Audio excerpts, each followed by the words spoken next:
المدرب مين بده يلعب جنب محمود؟ بعتقد انا لا، تم الاستغناء عن طلباته، حيرجع.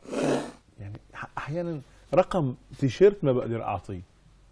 تمام. يعني ما امون على لاعب قديم اشلحه رقم تيشيرت، مو اشاره كابتن يومي. يعني انتوا كان في شروط، كان في تدخل برايك بشروط الكابتن محمود داوود بالامور الفنيه للمنتخب السوري؟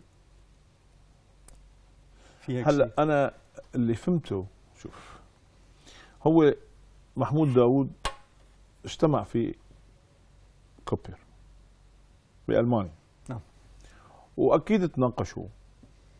هلا اليوم انا بحس من التقزيم لاي مدرب انه يقعد اللاعب يناقشه بتفاصيل التكتيك، تمام. لانه هذا مو حلو بحق المدرب ومو حلو بحق اللاعب. حتى ممكن يناقشه اسلوبه بما يخص اللاعب. صحيح. صحيح. بما يخص اسلوب اللاعب بالملعب. لكن انا بعتقد كوبر اكبر من انه يسمح للاعب يتدخل غير يناقش. طيب، وكيله اللي حكى. نعم. حكى اكيد. طيب، يعني ندق الباب على احدهم، احد الشخصيات الساعه 4 الصبح، مين بده يلعب جنب محمود؟ في معسكر المنتخب.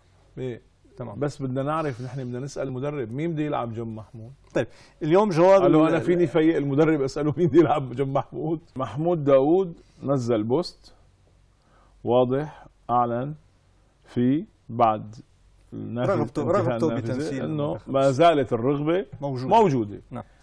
الاتحاد الكره كان في تجاوب المعنيين عن الملف نفس الشيء، ابدوا مغازله بين بعضهم. نعم. لكن تم الاتفاق؟ ممكن. بعتقد انا لا، اذا تم الاستغناء عن طلباته حيرجع. نعم. اذا ما تم الاستغناء عن طلباته ما بعتقد يرجعوا.